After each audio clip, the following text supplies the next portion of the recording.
रहीम अस्सलाम वालेकुम दोस्तों, बुलेट ट्रैवलिंग की एक न्यू वीडियो में आप दोस्तों को खुशामदीद कहता हूँ। मेरे दोस्तों, जैसा कि आपको पता है मैं रोमानिया में हूँ और वर्क परमिट पे हूँ, काम कर रहा हूँ यहाँ पे। टिकटॉक पे और यूट्यूब पे बहुत से रोज़ाना कमेंट्स आ रहे हैं कि रोमानिया इंटरव्यू और टोटल कास्ट के बारे में बताया जाए, कितने पैसे लग जाते हैं, क्या हिसाब है। मैं काफ़ी इसका जवाब दे चुका हूँ। पिछली वीडियो में मैंने इसके वर्क परमिट की मुकम्मल तफसीलात भी आपको बताई थी कि किस तरह आप अप्लाई करते हैं, किस तरह वीज़ा मिलता है। फिर भी काफ़ी क्वेश्चन थे कि इंटरव्यू के हवाले से हमें कोई डिटेल वीडियो बनाई जाए कि इंटरव्यू में बेसिक कौन से क्वेश्चन ज़्यादा होते हैं जिन्हें हमने ज़्यादा इंपॉर्टेंस से जवाब देना होता है, और टोटल पाकिस्तान से कितनी कास्ट लग जाती है यहाँ पे आने तक, क्या प्रोसीजर है, और यहाँ आप अपने सिटी में कैसे पहुँचे हैं ट्रांसपोर्ट के हवाले से। तो ये वीडियो में मैं थोड़े से इन सवालों के जवाब देने का मकसद होता है, जब आप डॉक्यूमेंट्स किसी कंट्री में वीज़ा अप्लाई करने के लिए एम्बेसी में सबमिट करवाते हैं तो ज़्यादातर एम्बेसीज वर्क परमिट जब वर्क वीज़ा आप अप्लाई करते हैं तो उसका इंटरव्यू लेती हैं। कुछ कंट्रीज़ की एम्बेसी टूरिस्ट वीज़ा का भी लेती हैं, पर अक्सर जो इंटरव्यूज़ कंडक्ट होते हैं वो वर्क वीज़ाज़ के होते हैं। ये कंट्री की एम्बेसी ये जानना चाहती है कि आपका पर्पस ऑफ विज़िट क्या है, जिसके लिए आप वीज़ा अप्लाई कर रहे हैं। क्या आप उस कंट्री में काम के लिए जाना चाहते हैं, क्या आपको उसके बारे में ख़ुद भी मालूमात है या नहीं, या जो आपने फ़ाइल जमा कराई है उस फाइल में और आपकी बातों में कोई मुताबिकत है या नहीं, या जो आपका पर्पस ऑफ विज़िट है वो आपको मालूम है या नहीं, या सिर्फ डॉक्यूमेंट्स की हद तक आपने डॉक्यूमेंट्स दे दिए, आपको पता कुछ नहीं है। इसलिए आपका इंटरव्यू कंडक्ट किया जाता है, आपसे पूछा जाता है कि आप क्यों इस कंट्री में जाना चाहते हैं। मिसाल के आज की वीडियो का टॉपिक है रोमानिया वीज़ा, जो कि मेरा अपना ज़ाती एक्सपीरियंस है इस इंटरव्यू का। तो दोस्तों, मेरे से जो इंटरव्यू किया गया था, सबसे पहले पूछा गया था कि क्या आप इंग्लिश बोल सकते हैं, कैन यू स्पीक इंग्लिश। मैंने बोला था हाँ, थोड़ी बहुत, लिटिल बिट। तो दूसरा सवाल हुआ था why you are going to Romania, आप रोमानिया क्यों जा रहे हैं। तो मैंने इसका जवाब दिया मैं रोमानिया जा रहा हूँ काम करने। आपकी कंपनी का नाम क्या है, तो मैंने अपनी कंपनी का नाम बता दिया। उसके बाद फ़ौरन उसने क्वेश्चन किया आपकी जो कंपनी है वो किस सिटी में है, तो मैंने अपनी सिटी का नाम बताया, जी इस सिटी में रोमानिया में मेरी कंपनी है। फिर उन्होंने क्वेश्चन किया कि आपके पास आपके काम का कोई एक्सपीरियंस है, तो मैंने अपना एक्सपीरियंस बताया। आपका जितना एक्सपीरियंस होगा, 1 साल का, 2 साल का, 3 साल का, या जिस तरह एजेंट ने आपको बताया होगा वो आपने बता देना है, आपका इतने ईयर का एक्सपीरियंस है, मैंने वो बताया। उसके बाद उन्होंने क्वेश्चन किया जी आप यहाँ क्या करते हैं, तो मैंने बोला मैं वही काम करता हूँ जिस काम के लिए मैं आगे जा रहा हूँ, आपने यही बताना है। फिर वो पूछेंगे आपका कोई ब्लड रिलेटेड कोई रिश्तेदार, बहन भाई यूरोपीय यूनियन में या शेंजन जोन में कोई है, उसका आपने जवाब देना। अगर है तो सही जवाब दे, अगर नहीं है तो मोस्टली लोग ना कहते हैं। ये जवाब देने के बाद फिर पूछते हैं आपने वीज़ा कितने में हासिल किया। तो पाकिस्तानी गवर्नमेंट ने जो इसका रेट मुकर्रर कर रखा है वो है 3,98,000 रुपया। तो आपके एजेंट्स, कंपनी वाले, एजेंसी वाले यही कहेंगे, आपने यही बताना है। उसके बाद क्वेश्चन होगा जी आप रोमानिया से आगे किसी और कंट्री में, यूरोपीय यूनियन के, शेंजन कंट्री में मूव तो नहीं हो जाएंगे।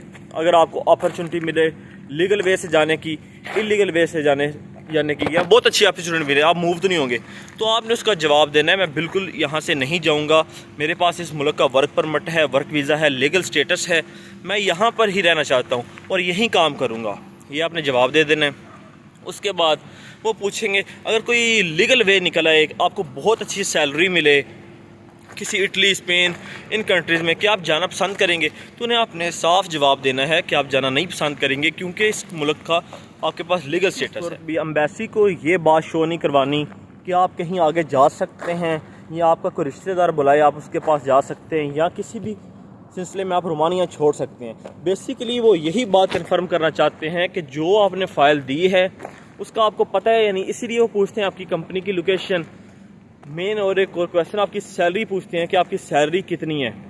आपने वो जवाब देना है 500 यूरो, 550 यूरो।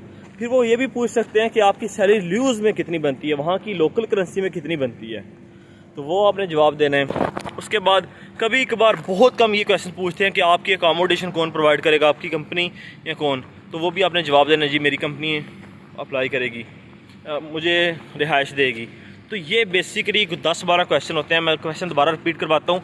सबसे पहले आपको पूछा जाता है आप रोमानिया क्यों जा रहे हैं, आपका काम क्या है, दूसरा आपकी कंपनी कहाँ है, कंपनी का नाम, और 5वां आपकी सैलरी, 6वां आपका एक्सपीरियंस, 7वां आपका कोई ब्लड रिलेटेड तो नहीं है यूरोपीय यूनियन में, और 8वां क्वेश्चन जो पूछा जाता है आप वहाँ से भाग तो नहीं जाएंगे, और 9वां क्वेश्चन मोस्टली बहुत कम ही पूछते हैं कि आपका ब्लड रिलेशन अगर कोई बुलाए तो आप जाएंगे या नहीं। बेसिकली ये क्वेश्चन होते हैं, तो इसका जवाब आप इजीली दें। टिप्स जो मैं आपके साथ शेयर करना चाहता हूँ कि आपने जवाब शॉर्ट्स देने हैं, लंबे जवाब में आप फंस जाएंगे। आपने यस नो छोटे छोटे जवाब देने हैं ताकि एक सवाल जवाब के अंदर से कोई नया सवाल जन्म ना ले दे। ये कुछ इंपॉर्टेंस बातें हैं। और लास्ट में मैं बात करता हूँ कास्ट की।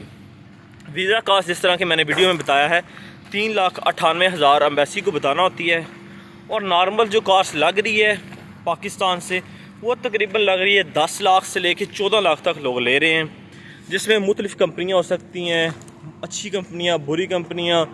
अच्छी कंपनियाँ, बुरी कंपनियों से मुराद कुछ कंपनियाँ थी जो बहुत नामवर होती हैं, जो अपने एम्प्लॉयर्स को बहुत सारा फैसिलिटीज़ देती हैं, और कुछ छोटे लेवल की कंपनीज होती हैं।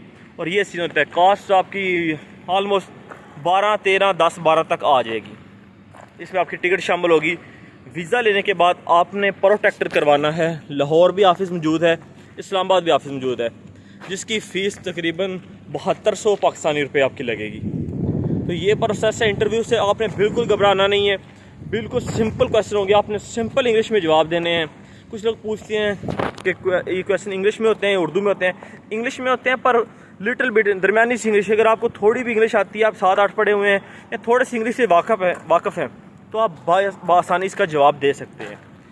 कोई इतना मुश्किल इंटरव्यू नहीं होता। इस इंटरव्यू के बाद वो आपके डॉक्यूमेंट्स रख लेते हैं, आपको स्लिप दे देते हैं। उसके बाद तकरीबन 15, 20 दिन, 30 दिन, कई दफ़ा ज़्यादा लग जाता है एम्बेसी में रश होने की वजह से।